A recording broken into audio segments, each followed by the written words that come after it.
Hello everyone, आशा करते हैं कि आप सभी अच्छे होंगे। आप सभी का स्वागत है हमारे इस यूट्यूब प्लेटफॉर्म में जिसका नाम है ड्रीम लाइफ। तो हम लोग बीपीएससी टीआरई 4.0 के लिए एक सीरीज स्टार्ट किए हैं जो क्लास 6 टू क्लास 10 एनसीईआरटी और एससीईआरटी को डिटेल्स में कवर कर रहे हैं। कुछ दिनों से वीडियो अपलोड नहीं हो रहा था क्योंकि हम घर पे नहीं थे, बाहर चले गए थे। तो आज से आप लोगों को कंटिन्यू एक चैप्टर का वीडियो डेली मिलेगा और उसका हैंड रिटेन नोट्स भी मिलेगा। चलिए बिना किसी डिले के हम लोग स्टार्ट करते हैं। और इस चैप्टर से कम 2 या 3 क्वेश्चन डायरेक्ट आया है बीपीएससी टीआरई 2 और 3 और 1 तीनों मिला के 3 से 4 क्वेश्चन आया है। तो जो ये चैप्टर है बहुत ज़्यादा इंपॉर्टेंट है, तो हम लोग उसी इम्पोर्टेंट टॉपिक को कवर करेंगे। चलिए बिना किसी डिले का स्टार्ट करते हैं। इस चैप्टर का नाम है अम्ल, क्षार और लवण। अब चलिए पहले समझते हैं कि अम्ल क्या होता है, क्षार क्या होता है और लवण क्या होता है। अम्ल का मतलब होता है खट्टा, क्षार का मतलब होता है कड़वा और लवण का मतलब होता है नमकीन। ठीक है, अम्ल, क्षार और लवण हम लोग समझ लिए। अब ये जो है ना, एक कन्वर्सेशन हुआ है। मतलब ये एक लड़का है, सत्यम नाम का लड़का है, वो यहाँ पे एक रुमाल को क्या किया है, लाल कलर को ग्लास में डाल के पीला बना दिया है, मतलब ग्लास का रंग चेंज कर दिया है। तो ये सब दिया गया है कि ऐसा क्यों होता है, तो ज़्यादा हमारे लिए इम्पोर्टेंट नहीं है। और इसके नीचे जो दिया गया है क्रियाकलाप दिया गया है, यानी एक्सपेरिमेंट। तो एक्सपेरिमेंट हमारे लिए ज़्यादा इम्पोर्टेंट नहीं है, ये तभी समझ में आएगा जब आप लोग करके देखेंगे। ठीक है, तो ये ज़्यादा हमारे लिए एग्ज़ाम की दृष्टि से इम्पोर्टेंट नहीं है, तो इसको हम लोग इग्नोर करते हैं। जो एग्ज़ाम की दृष्टि से मेन क्वेश्चन जहाँ से बनेगा हम लोग वो उसी को कवर करेंगे। अब इस चैप्टर में 1-2 पेज जो है इम्पोर्टेंट नहीं है। चलिए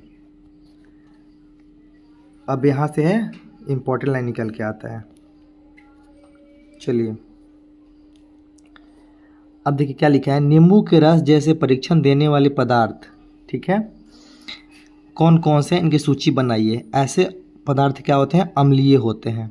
यानी कि नींबू में यहाँ से एक पॉइंट निकल के आया कि जो नींबू का रस होता है उसमें कौन सा अम्ल पाया जाता है, ये कैसे होते हैं, तो अम्लीय होते हैं। अम्लीय मतलब खट्टे होते हैं। नींबू का स्वाद कैसे होते हैं, खट्टे होते हैं। तो अम्ल का स्वाद कैसे होता है, अम्ल का प्रायः स्वाद खट्टा होता है। ठीक है, अब देखिए साबुन के विलयन जैसा परीक्षण देने वाले पदार्थों कौन कौन से हैं, तो इसकी सूची बनाइए। तो ऐसे पदार्थ क्षारीय होते हैं। यहाँ से एक पॉइंट निकल के आया कि जो साबुन का विलयन होता है, यानी साबुन का जो घोल होता है उसका टेस्ट कैसा होता है, तो क्षारीय होता है, यानी कड़वा होता है। और ये स्वाद में कैसे होते हैं, कड़वा। देख लिए, क्षारीय कड़वा होता है, अम्लीय कैसा होता है, खट्टा होता है। अब देखिए हल्दी जैसे पदार्थ जिसकी मदद से हम किसी पदार्थ के अम्लीय या क्षारीय होने की जांच करते हैं। यानी हल्दी एक ऐसा पदार्थ है जिससे हम लोग सूचक के रूप में लेते हैं। हम लोग इससे ये पता कर सकते हैं कि जो पदार्थ है वो क्षारीय है या फिर अम्लीय है। ठीक है, इसे क्या बोलते हैं, सूचक बोलते हैं। किसको, हल्दी को। जैसे गुड़हल, ये क्या है, फूल है। एवं बेशरम की पंखुड़ियों का रंग भी इसी प्रकार का सूचक होता है। इस प्रकार के और भी प्राकृतिक सूचक है। तो निम्नलिखित में से क्वेश्चन आ जाएगा कि निम्नलिखित में से कौन प्राकृतिक सूचक है या फिर कौन सूचक का काम करता है। हल्दी हो गया, यहाँ पे प्राकृतिक में और क्या आ गया, गुड़हल आ गया, बेशरम का पंखुड़ी, ये सब क्या हुआ, सूचक के रूप में काम आता है। ठीक है, अब यहाँ पे एक चेतावनी दिया गया, हमारे लिए इम्पोर्टेंट नहीं है। अब उसी को करके ट्राई करना है जो अभी हम लोग पढ़े कि नींबू के रस में थोड़ा पानी मिलाएं, या जो नींबू का रस ले लें थोड़ा सा उसमें पानी मिलाएं। यहाँ पे नींबू का रस है उसमें पानी मिलाएं ड्रॉपर की सहायता से। ड्रॉपर मतलब होता है जो बूंद बूंद दवाई में नहीं मिलता है डालने वाला, उसी को ड्रॉपर बोलते हैं। ड्रॉपर की सहायता से उसकी एक बूंद को लाल लिटमस पत्र पर डालें। ठीक है, उसको क्या करना है, लाल लिटमस पत्र। लिटमस पत्र कहाँ होता है, मार्केट में मिल जाता है इजीली। तो लिटमस पत्र होता है, उसी पर डालने के लिए बोल रहा है, एक बूंद। क्या इसके रंग में कोई परिवर्तन होता है, इसी परीक्षण को नीले लिटमस पत्र के साथ दोहराएं। यानी जो लिटमस पत्र होता है भिन्न भिन्न कलर में आता है, लाल, पीला, नीला, ऐसे आता है। ठीक है, हम देखते हैं कि नींबू का रस नीले लिटमस पत्र को लाल कर देता है। यानी कि यहाँ से हम लोग क्या पॉइंट निकल के आया कि जो नींबू का रस होता है, नींबू कैसा होता है, अम्लीय होता है। तो अम्लीय को अगर हम लोग कहाँ डालें, लिटमस पत्र पर डालें, तो कैसे कर देता है, वो लाल रंग में चेंज कर देता है। ठीक है, जबकि लाल लिटमस पत्र पर कोई प्रभाव नहीं पड़ता है। ठीक है, और उसका रंग नहीं बदलता है। तो यहाँ से एक पॉइंट निकल के आया जो एग्जाम में क्वेश्चन की दृष्टि से वो ज़्यादा इंपॉर्टेंट है कि नींबू का रस जो होता है नीले लिटमस को किस कलर में बदल देता है, तो लाल रंग में बदल देता है। सारा आपको नोट्स में मिल जाएगा। ठीक है, जो ज़्यादा इंपॉर्टेंट नहीं है उसको हम लोग कवर नहीं करेंगे। अब देखिए यहाँ से एक लाइन लिखा हुआ है, जो नीले लिटमस को लाल कर देते हैं उन्हें अम्लीय विलयन कहते हैं। ठीक है, यानी क्वेश्चन आ जाएगा कि निम्नलिखित में से कौन सा विलयन नीले लिटमस को लाल कर देता है। ये क्वेश्चन आया था बीपीएससी टीआरई 2.0 या 1.0 में, डायरेक्ट क्वेश्चन है, नहीं सॉरी, जो एग्ज़ाम कैंसिल हुआ था पीआरटी के लिए, यहाँ से डायरेक्ट क्वेश्चन आया था, और 6 to 8 में भी क्वेश्चन आया था टीआरई 1 में। तो जाके आप लोग क्वेश्चन डायरेक्ट वहाँ से देख सकते हैं। तो यहाँ से क्या निकल के आया कि जो नीले लिटमस को लाल कर देता है उसे क्या बोलते हैं, अम्लीय विलयन कहते हैं। अब इसको उल्टा करके भी दे सकता है। अब देखिए, कुछ ऐसे विलयन जो लाल लिटमस को नीला कर देता है उन्हें क्षारीय विलयन कहते हैं। यानी 2 पॉइंट निकल के आया कि जो लिटमस को लाल कर देता है, जो नीले लिटमस को लाल कर देता है, यानी जो नीला है और उसको ड्रॉप से डालने पे एक बूंद क्या होगा, वो लाल में बदल जाएगा, तो उसे अम्लीय विलयन कहते हैं। और उसी को लाल लिटमस को अगर नीला कर दे तो क्या हो जाएगा, क्षारीय हो जाएगा। यानी उल्टा, नीले को लाल कर दे तो अम्लीय विलयन, और लाल को नीला में चेंज कर दे तो क्षारीय विलयन। ठीक है, यहाँ से इंपॉर्टेंट पॉइंट है, क्वेश्चन आता ही आता है। अब चलिए एक और है, 2 हम लोग पढ़ लिए, अम्लीय और क्षारीय पढ़ लिए, बचा कौन सा है, लवण बचा है। 3 होता है ना इस चैप्टर में, 3 चीज़ के बारे में पढ़ना है, अम्ल, लवण और क्षार। तो अम्ल पढ़ लिए, क्षारीय पढ़ लिए, और अब क्या किस चीज़ के बारे में पढ़ेंगे, लवण के बारे में। तो वे कौन से विलयन है जिसको नीले और लाल लिटमस पत्र पर कोई प्रभाव नहीं पड़ता है। ठीक है, वे विलयन जिनका नीले और लाल लिटमस पर कोई प्रभाव नहीं पड़ता है उन्हें उदासीन विलयन कहते हैं। कौन सा विलयन, उदासीन विलयन कहते हैं। ठीक है, यहाँ से बात समझ में आया, वो कौन सा है, उदासीन है, यानी कि अम्ल, ना अम्ल है ना क्षार है, ये उदासीन है, यानी कि इसका कोई भी प्रभाव नहीं पड़ेगा। नीले पे डालेंगे तो ना लाल होगा, लाल पे डालेंगे तो ना नीला होगा, यानी चेंज कुछ भी नहीं होगा, तो इसी को बोलते हैं उदासीन है। ठीक है, चलिए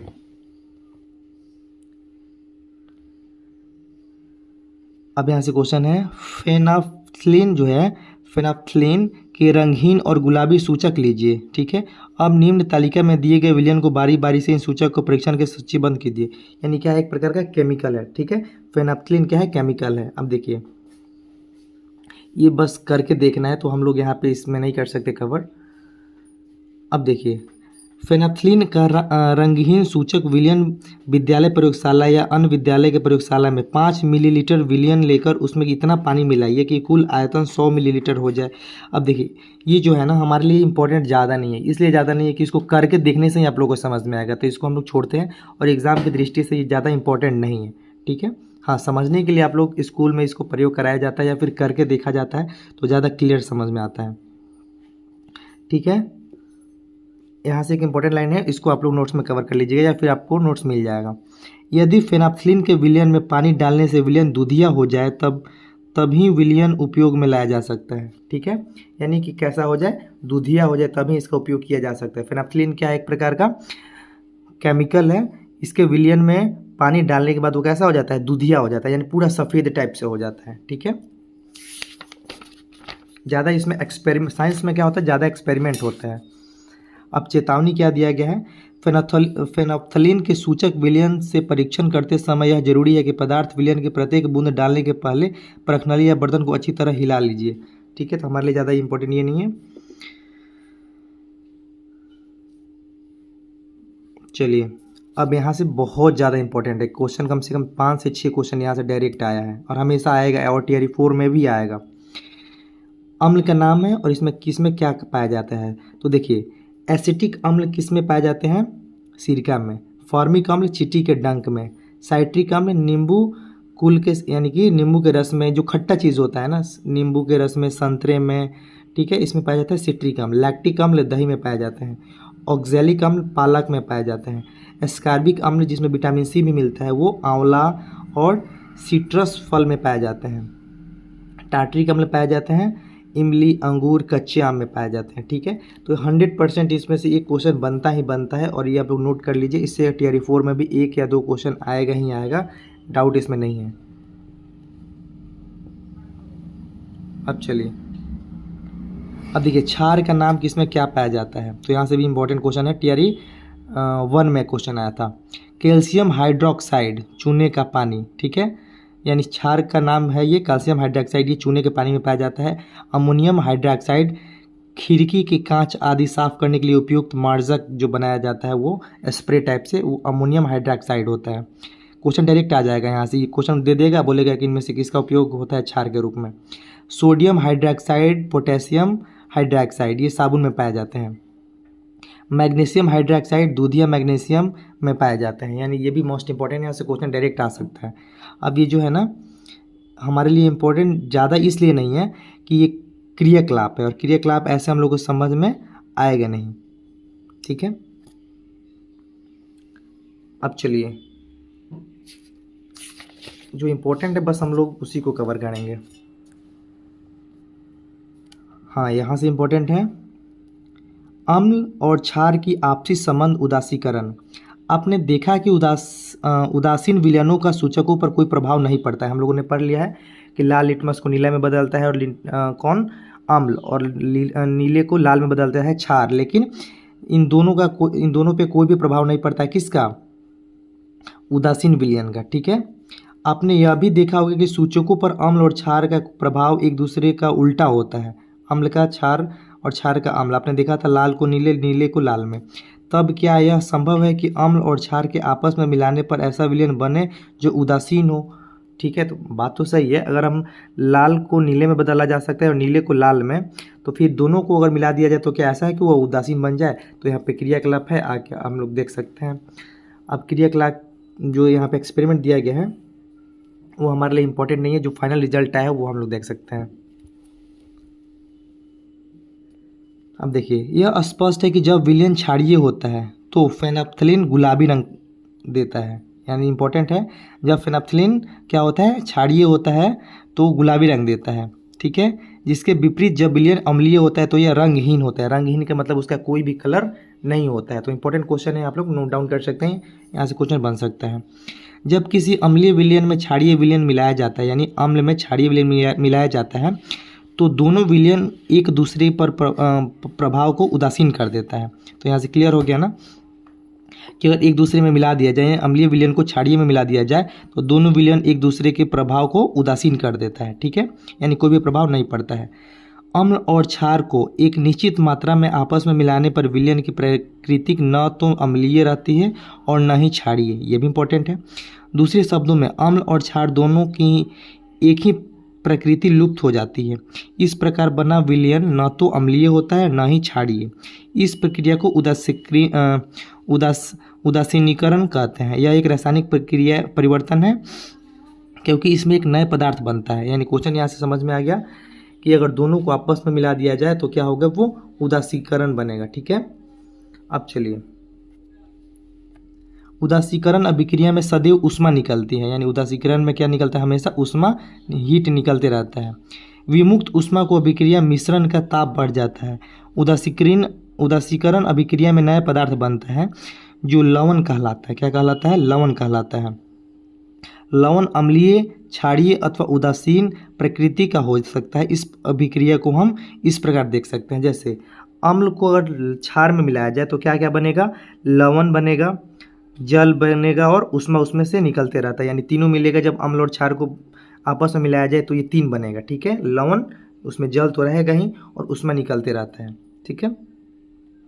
अब देखिए, यहाँ से इंपॉर्टेंट लाइन है जो चैप्टर 1 में भी हम लोगों ने कवर किया है। हाइड्रोक्लोरिक अम्ल को HCl बोलते हैं, सोडियम हाइड्रोक्साइड को NaOH बोलते हैं, सोडियम क्लोराइड को NaCl बोलते हैं, जल को H2O बोलते हैं। आप डायरेक्ट यहाँ से क्वेश्चन भी उठा के दे सकते हैं। आप लोगों को पता होगा, ठीक है, नहीं पता होगा आप लोग नोट डाउन कर सकते हैं। अब देखिए, यहाँ से एक इंपॉर्टेंट लाइन है, यह भी जानिए सभी उदासीन विलयन लवण के विलयन नहीं होते हैं। यानी क्या सभी जो उदासीन विलयन है लवण के विलयन होते हैं? जैसे शक्कर मतलब चीनी का विलयन या स्टार्च का विलयन उदासीन तो होता है, पर शक्कर और स्टार्च लवण नहीं होता। तो यहाँ से क्वेश्चन आ गया, जो शक्कर होता है और स्टार्च होता है वो क्या होता है? लवण नहीं होता है। तो यानी कि जो भी उदासीन होता है वो क्या है? जो भी उदासीन विलयन होता है लवण, क्या है? वो लवण है, तो लवण नहीं होता है, ठीक है। अब देखिए, यहाँ से आप लोग क्वेश्चन एक इंपॉर्टेंट दिखाएंगे इस वाले पेज में जो आया था BTRE 3 में। अब देखिए, आपचन के बारे में पढ़ेंगे, यानी कि इंडाइजेशन जिसको बोलते हैं, जेशन, एक मिनट रुक जाइए, पानी पी लें हम।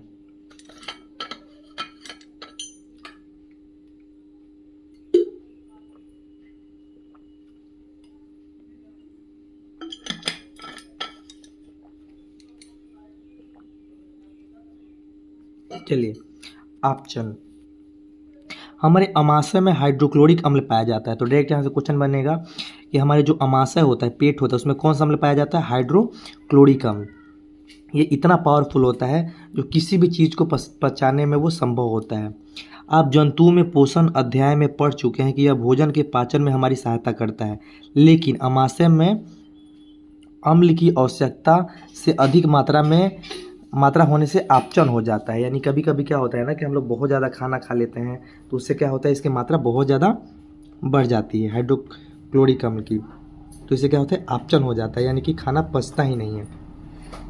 कभी कभी अपचन काफ़ी कष्टदायक होता है। अपचन से मुक्ति पाने के लिए हम दूध या मैग्नीशियम जैसे कई प्रति अम्ल लेते हैं, जिसमें मैग्नीशियम हाइड्रोक्साइड होता है। यहाँ से क्वेश्चन डायरेक्ट आ गया, उसमें क्या होता है, मैग्नीशियम हाइड्रोक्साइड होता है। यह अत्यधिक अम्ल के प्रभाव को उदासीन कर देता है। यानी कि अम्ल से क्या होता है, हम लोग को कैसे आता है, धुएनी ढेकार जिसको बोलते हैं, खट्टा खट्टा ढेकार आता है ना, इसको बेल्च बोलते हैं। तो वही क्या होता है, इसके प्रभाव को कम कर देता है। कौन? Magnesium hydroxide. ठीक है, अब चलिए यहाँ से एक इम्पोर्टेंट है, चींटी और मधुमक्खी का डंक। क्या आपको कभी लाल चींटी ने काटा है?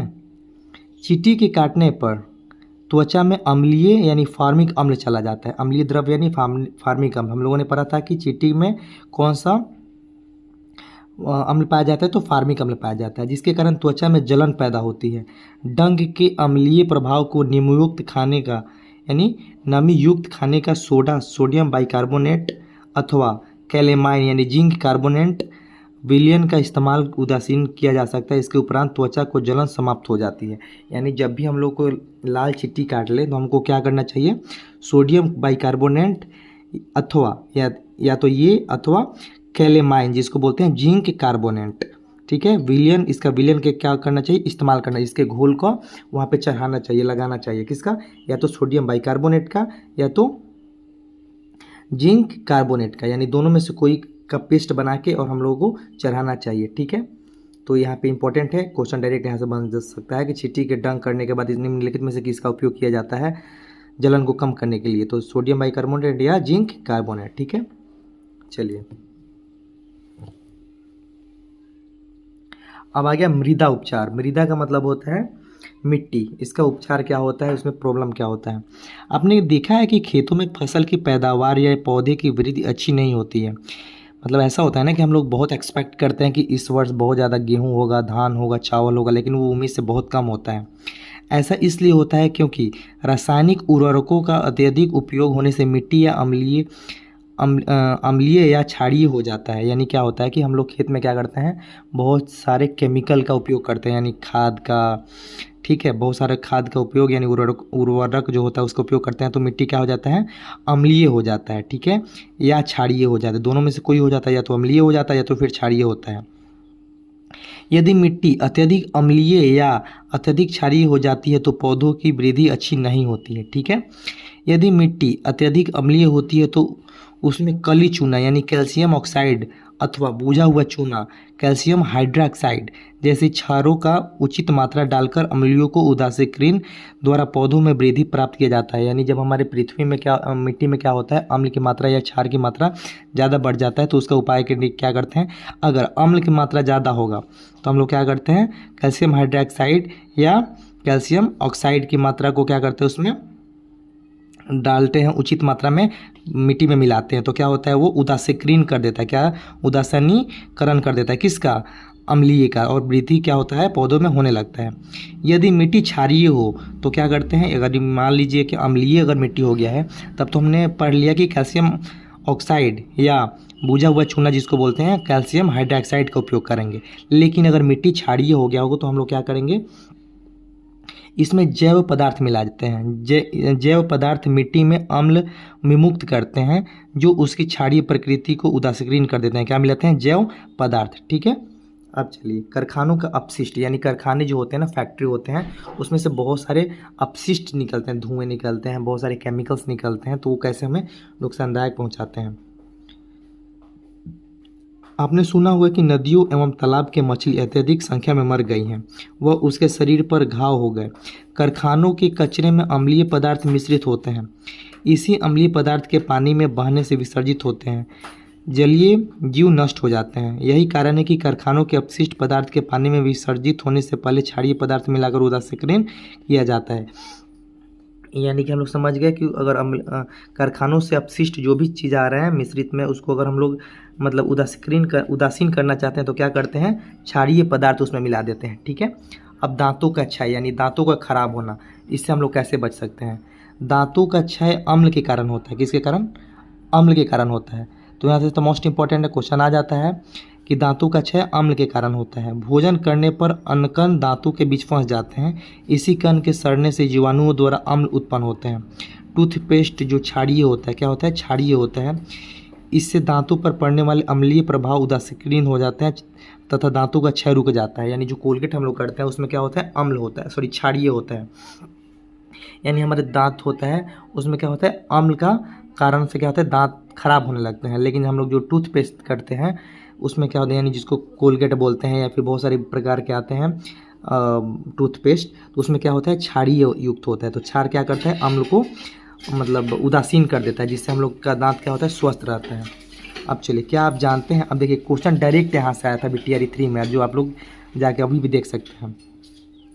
आपने अखबारों में पढ़ा है या सुना है कि ताजमहल अपनी सुंदरता खो रहा है। यानी ताजमहल क्या हो रहा है, धीरे धीरे उसका कलर डैमेज हो रहा है। ऐसा क्यों?